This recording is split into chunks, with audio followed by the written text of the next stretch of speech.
नमस्कार साथियों, स्वागत है आपका आपके अपने यूट्यूब चैनल में।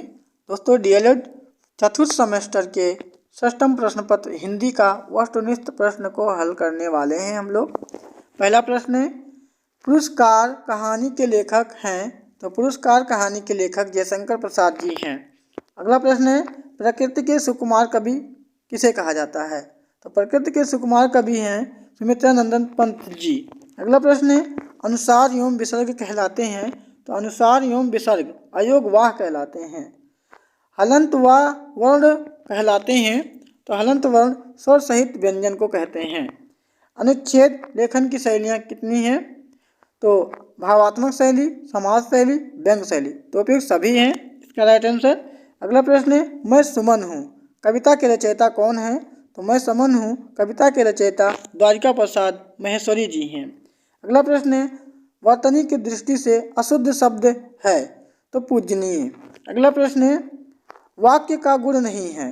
तो वाक्य का गुण जो है योग्यता नहीं है, बाकी सार्थकता होनी चाहिए, वाक्य में निपुणता होनी चाहिए और क्रमबद्धता होनी चाहिए। अगला प्रश्न है, मेरा नाम मोहन है, इसका संस्कृत में अनुवाद क्या होगा। तो इसका संस्कृत में अनुवाद है, मम नामः मोहना अस्ति। अगला प्रश्न है, किसी लिखावट के पीछे या बाद में लिखना होता है। तो इसका राइट आंसर होता है अनुलेख। अगला प्रश्न है, साकेत महाकाव्य के रचनाकार कौन है।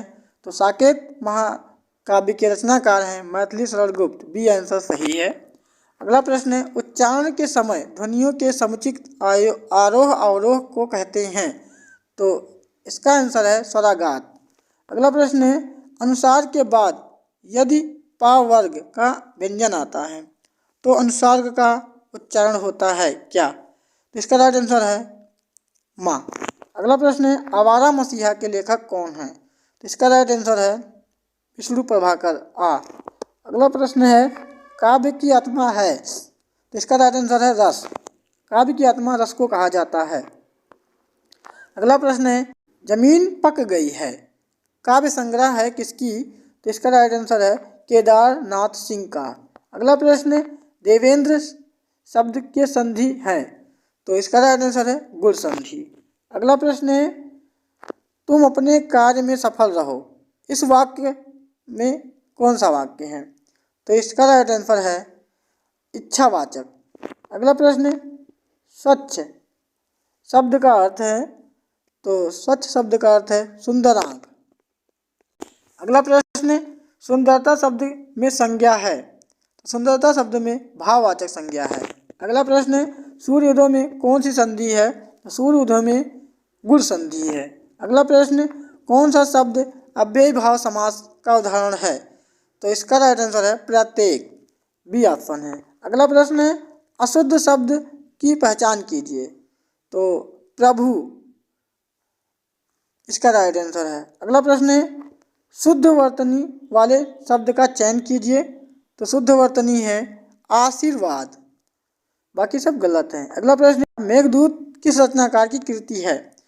तो यह है सी यानी कि कालिदास जी की। अगला प्रश्न है, पुरस्कार कहानी के लेखक हैं। तो इसका राइट आंसर है जयशंकर प्रसाद जी। अगला प्रश्न, प्रत्युपकार शब्द में प्रयुक्त उपसर्गों की संख्या क्या है। तो 2 है, उपसर्ग की संख्या 2 है। अगला प्रश्न है, रेखांकित शब्द में प्रयुक्त समास क्या है।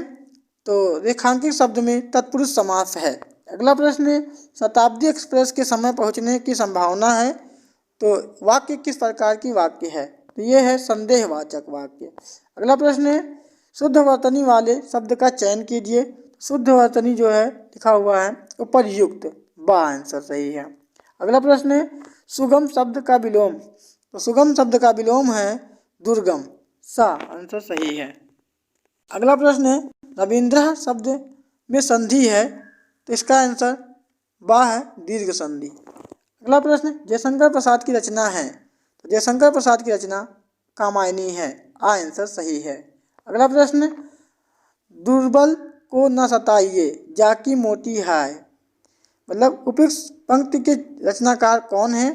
तो इसके रचनाकार कबीर दास जी हैं। अगला प्रश्न है, दमक का तुकांत है। तो इसका आंसर है सा दमक, धमक। अगला प्रश्न है, खूब लड़ी मर्दानी वह तो झांसी वाली रानी थी के रचनाकार कौन है? तो इसका राइट आंसर है सुभद्रा कुमारी चौहान।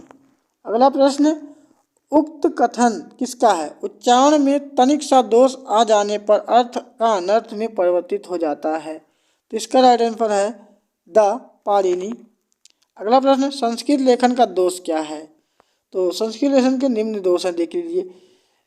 लेखन हेतु अधूरी जानकारी, लेखन में जल्दबाजी, और सा है अनुसार तथा अनुनासिक का पर्याप्त ज्ञान ना होना, और द आंसर है उपयुक्त सभी। तो इसका राइट आंसर द है, उपयुक्त सभी। ये सभी होने अनिवार्य हैं, अगर ये नहीं है तो संस्कृत नहीं लिख पाएंगे। अगला प्रश्न है, व्यंजनों के कितने भेद होते हैं? तो व्यंजन के 3 भेद होते हैं। अगला प्रश्न है, अंतस्थ व्यंजन है? तो इसका राइट आंसर रा है, या रा ला वा, ये अंतस्थ व्यंजन है। अगला प्रश्न है, ह्रस्व स्वरों की संख्या कितनी होती है? तो ह्रस्व स्वरों की संख्या होती है 5। अगला प्रश्न है, ऊष्म व्यंजन है? तो ऊष्म व्यंजन सा है, बा आंसर सही है। अगला प्रश्न है, स्वर तथा व्यंजनों की कुल संख्या कितनी है? तो स्वर तथा व्यंजनों की संख्या कुल 42 है, जैसे कि 9 स्वर हैं और 33 व्यंजन हैं। अगला प्रश्न है, स्वर के कितने भेद होते हैं? तो स्वर के 3 भेद होते हैं, आंसर सही है। अगला प्रश्न, दीर्घ स्वरों की संख्या कितनी होती है? तो इसका आंसर सा है 8, दीर्घ स्वरों की संख्या 8 होती है। अगला प्रश्न, संयुक्त व्यंजन है? तो संयुक्त व्यंजन है द, त्रा। अगला प्रश्न है, हलंत को प्रदर्शित किया जाता है? तो हलंत को द वाला आंसर सही है। अगला प्रश्न है, मौन पठन के दोष? तो भयभीत होकर पढ़ना, रेखा आंशिक होकर पढ़ना, और ध्वनि को नाक द्वारा निकालना, उपयुक्त सभी। इसका राइट आंसर है उपयुक्त सभी। अगला प्रश्न है, संस्कृत वर्णमाला को कितने वर्गों में बांटा गया है? तो इसका आंसर है 4, संस्कृत वर्णमाला को 4 भागों में बांटा गया है। अगला प्रश्न है, मौखिक पठन के तत्व? तो आ शुद्ध उच्चारण, बा स्पष्ट स्वर, और सा मधुर ध्वनि। तो इसका राइट आंसर है उपयुक्त सभी।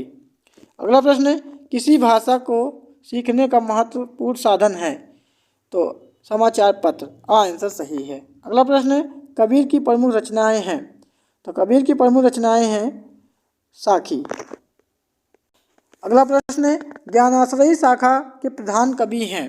तो ज्ञानाश्रयी शाखा के प्रधान कवि कबीर दास जी हैं, इसका राइट आंसर सा है। अगला प्रश्न, जयशंकर प्रसाद की प्रमुख रचना है? तो जयशंकर प्रसाद की प्रमुख रचना ध्रुव सामनी है, इसका राइट आंसर सा है।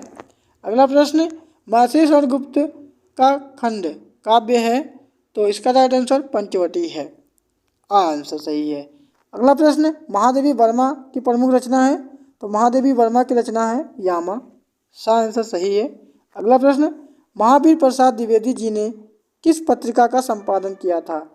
तो इसका राइट आंसर बा है, सरस्वती पत्रिका का संपादन किया था। अगला प्रश्न, हरिवंश राय बच्चन जी ने किस आत्मकथा की रचना की? तो इसका राइट आंसर है क्या भूलूं क्या याद करूं। अगला प्रश्न है, गबन और गोदान किसकी प्रमुख रचना है? तो इसका राइट आंसर है द प्रेमचंद जी का। अगला प्रश्न, पाठ्यस्तु से क्या तात्पर्य है?